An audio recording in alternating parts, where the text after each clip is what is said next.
आशीर्वचन प्रदान करने की कृपा करें परम पूज्य मुनीश्वरी जी। हेलो। हाँ वो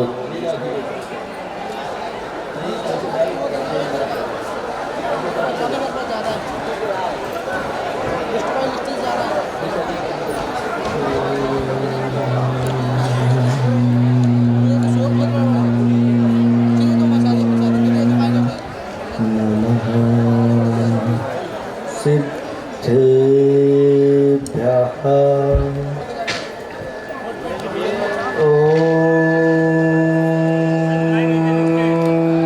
नमः सिद्धेभ्यः ॐ नमः सिद्धेभ्यः। निर्मल जल सामने है जिनका चंदन से है देव वचन। अक्षत सम अक्षत है श्रद्धा सुमनों सा सुंदर है तन। नैवेद्य चरित्र जाने है दीपक बसु विधि करते धूप दहन। ध्यान सुफल है अर्घ समाधि मुनिवर तुमको नित्य नमन। अनर्घ पद को पाने गुरुवर मेरा अर्घ समर्पित है।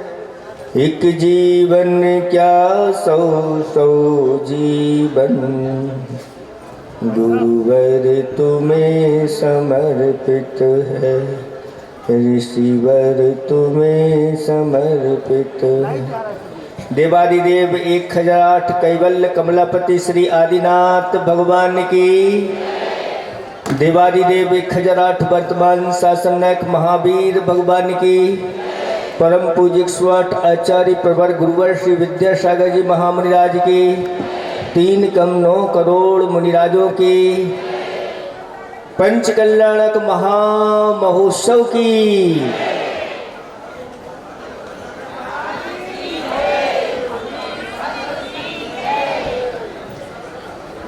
धर्म स्नेही भव्यात्माओं, एक जीव ने ऐसी भावना भाई थी,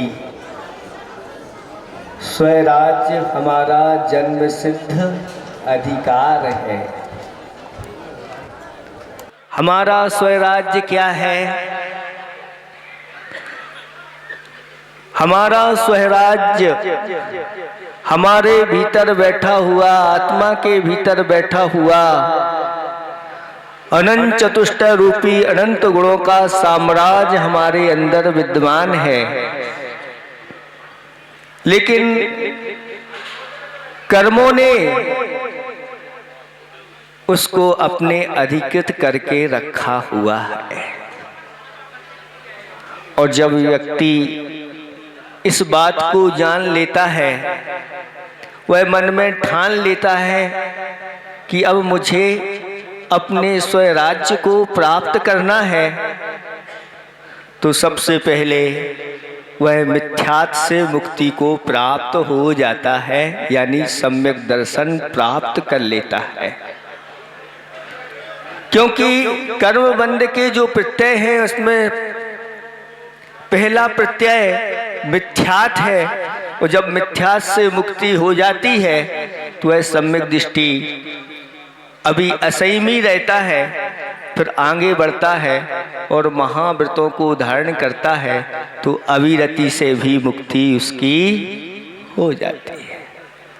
और जब वह ध्यान में लीन होता है, तो ध्यान में लीन होते ही सप्तम गुणस्थान में जैसे ही पहुंचता है, वह प्रमाद से भी मुक्ति हो जाती है। सुद्रव्य सुकाल सुभाव आदि जब मिल जाते हैं, क्षेत्र आदि मिल जाते हैं और शुक्ल ध्यान में या धर्म ध्यान में ऐसे परिणत हो जाता है कि मोह का क्षय करके 12वें गुणस्थान में पहुंच जाते हैं और कसाय से मुक्ति हो जाती है। इसके बाद 12वें गुणस्थान में द्वितीय आदि शुक्ल ध्यान के माध्यम से ज्ञानावरण, दर्शनावरण और अंतराय, इन तीन को और नष्ट करके केवल ज्ञान को प्राप्त कर लेते हैं। और कल आपने देखा था कि प्रभु ने केवल ज्ञान को प्राप्त किया और ये कह रहे ये पेड़ हरे भरे हो गए, सारी 400 कोस तक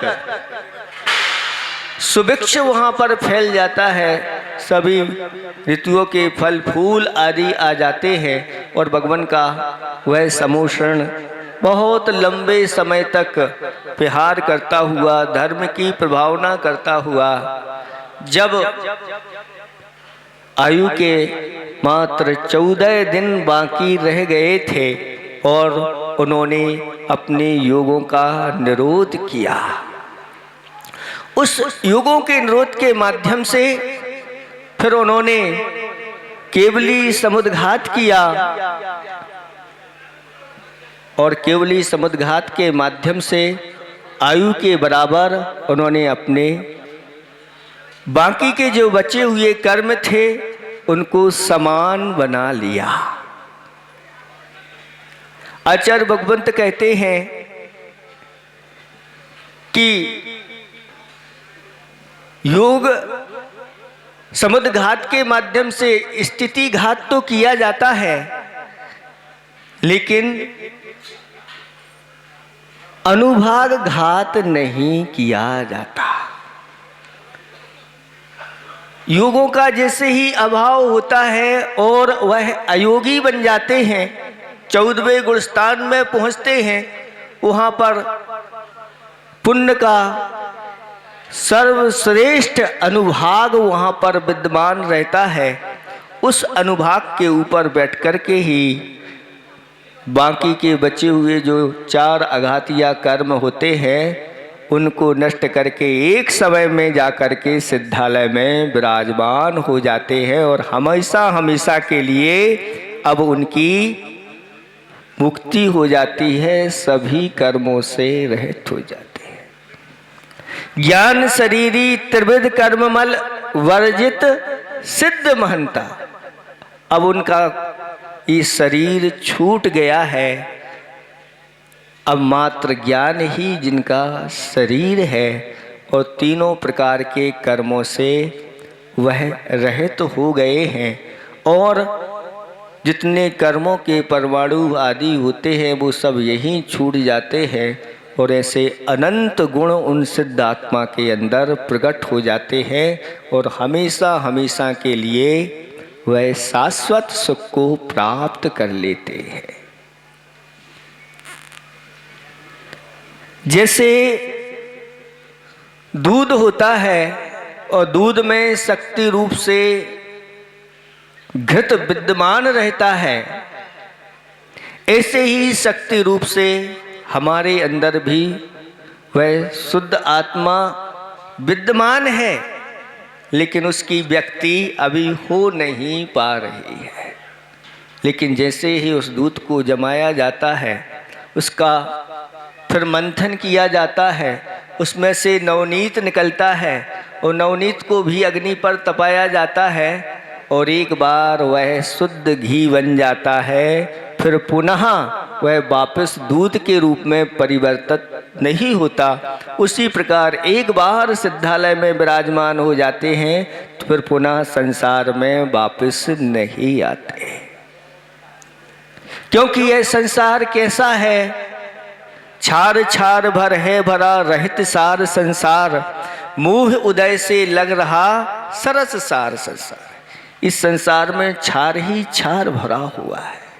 जन्म के दुख हैं, मरण के दुख हैं, बुढ़ापे के दुख हैं, अनेक प्रकार के भय संबंधी दुख बने रहते हैं और साथ साथ में रोग संबंधी भी दुख होते हैं। इस प्रकार से 5 प्रकार के दुखों से भरा हुआ यह संसार होता है। इस संसार से पार पाना है तो जैसे अभी 5 दिन में आप लोगों ने 6 दिन में यह पंच कल्याणक की प्रक्रिया देखी है, मुक्ति होने का यही उपाय है। आप सबको इसी उपाय को करना चाहिए और अपने जो भीतर बैठा हुआ अनंत चतुष्टय आदि साम्राज्य है उस साम्राज्य को प्राप्त कर लेना चाहिए। ये तभी प्राप्त हो सकता है जब आप पुरुषार्थ करेंगे। आप ऐसा सोचें कि बैठे बैठे ही ऐसा होगा, एक समय आएगा और हमारे कर्म नष्ट हो जाएंगे और हम जाकर के सिद्धालय में विराजमान हो जाएंगे, तो ना भूतो ना भविष्यति, ऐसा कभी हुआ ही नहीं। इसलिए आप सब लोगों के लिए इसके लिए पुरुषार्थ करना है। कुछ लोग पूछते हैं महाराज वहाँ पर सिद्धालय में जाकर के क्या करेंगे, इधर तो बहुत सारे काम रहते हैं, वहाँ पर अब कोई काम नहीं है, यहाँ पर वहाँ खाने पीने की व्यवस्था है कि नहीं। तो आचार्य भगवंतों ने कहा कि खाया पिया जब जाता है जब भूख और प्यास लगती है।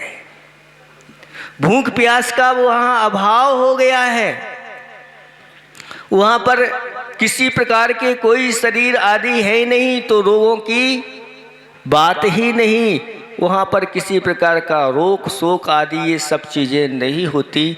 वहाँ के सुख के बारे में तो बताया है कि जो यहाँ पर चक्रवर्ती को सुख होता है उस चक्रवर्ती से भी असंख्यात या अनंत गुणा सुख जगन्न भोग भूमि के जीवों को होता है, उससे भी असंख्यात गुणा किसको होता है, मध्यम बालों को होता है, फिर उत्कृष्ट बालों को उससे भी ज़्यादा होता है। फिर इसके बाद फिर देवों का नंबर आता है, भवनत्र के देवों का, उससे भी और बढ़ते हुए फिर ऊपर वाले जो देव होते हैं, क्रम क्रम से पहले स्वर्ग से लेकर के 16वें स्वर्ग का सुख बढ़ता चला जाता है। फिर 9 ग्रेविक, 9 अनुदिश, फिर 4 अनुत्तर और फिर अंत में सर्वार्थ सिद्धि के जो सुख होते हैं, इन सब के सुख को मिला लेना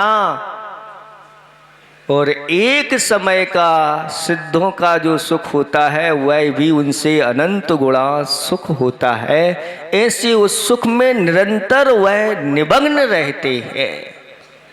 ऐसा सुख एक बार प्राप्त हो जाए तो फिर वह वापिस इस ओर नहीं आते, क्योंकि ऐसा सुख है कि इस सुख को प्राप्त करने के बाद फिर पुनः दुख नहीं आता। लेकिन इस संसार में सुख और दुख दोनों लगे रहते हैं।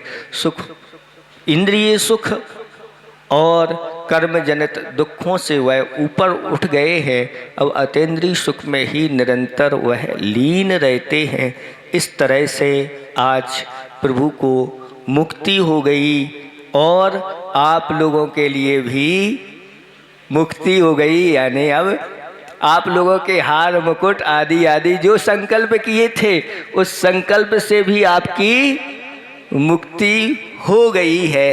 लेकिन ये मुक्ति हो गई है तो आनंद मत मनाना, भगवान से प्रार्थना करना कि भगवान ऐसे दिन हमेशा हमारे आते रहे, जब तक हमारी मुक्ति नहीं हुई है तब तक हम देव शास्त्र गुरु की इस प्रकार से पूजा अर्चना निरंतर करते चले जाएं। वास्तव में हम सब लोगों का ये जो काल है वह एक स्वर्ण युग हमारे लिए मिला हुआ है। जो इतने पंचकल्याणक पूजा अभिषेक शांति धारा और विधान निरंतर करते चले जा रहे हैं और हम अपने पापों को धोते चले जा रहे हैं और हमारी आत्मा पवित्र होती चली जा रही है और ऐसा पुण्य संचय होता चला जा रहा है। ये आप अपने पुण्य को निरंतर गाढ़ा करते रह रहे हैं और ऐसे ही पुण्य को गाढ़ा करते रहना है। बहुत जल्दी वह समय आएगा जो हम भी ऐसे पंच कल्याणकों को प्राप्त हो जाएंगे। ये कुमेरी ग्राम, यहाँ पर एक जिनालय का निर्माण हुआ, जिस जिनालय के निर्माण में ब्रह्मचारी जी, अनिल भैया जी, अभय भैया जी का विशेष योगदान रहा और गुरु जी की कृपा हुई और विनय भैया जी के लिए इस पंच कल्याण का प्रतिष्ठाचार्य के रूप में आप लोगों के सामने भेजा। और विनय भैया जी साथ साथ में अनिल अभय भैया जी ने मिलकर के इस कार्यक्रम को बहुत अच्छे सुचारू रूप से इसको संचालन किया और यह आज कार्य आपका सानंद संपन्न हो गया।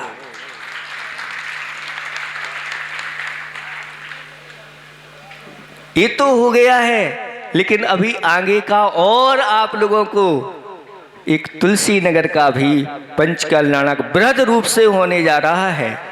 आप लोगों को उसमें भी पूरा ऐसे ही अपना समय है।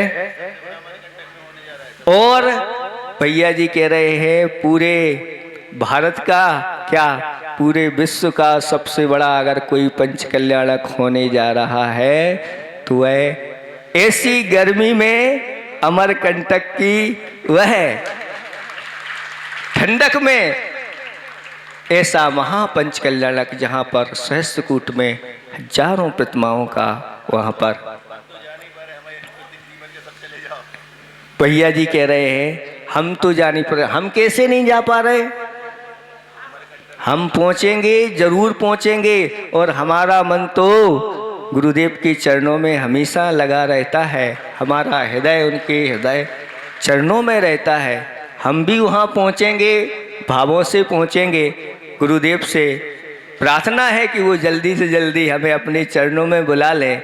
नहीं भी बुलाते हैं तो भावों से तो हम पहुँच जाते हैं, हमें कोई रोक। और आप लोग भी वहाँ जाकर के साक्षात उस दृश्य का आनंद आप लोग ले सकते हैं और महान पुण्य का संचय कर सकते हैं। आगे के कार्य आप लोगों के होने हैं। यहाँ पर इस कार्यक्रम में बहुत सारे लोगों ने अपना योगदान दिया है। हम सबके नाम तो नहीं ले सकते, लेकिन जो यहाँ पर उपस्थित नहीं हो पाए हैं और शुरुआत से लेकर के अंत तक उन्होंने अपना योगदान दिया है, सबके लिए हमारा दोनों हाथों से आशीर्वाद है।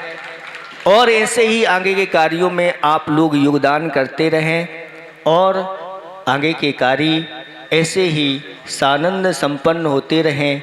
इन्हीं भावना के साथ अहिंसा परमो धर्म की मंगल कलश ला बाहर मंगल कलश डाला भैया, मंगल कलश। हाँ, किशन चंद जी, सुबोध कुमार जी, अर्चित जैन, सिलवानी वाला परिवार, स्कीम नंबर 1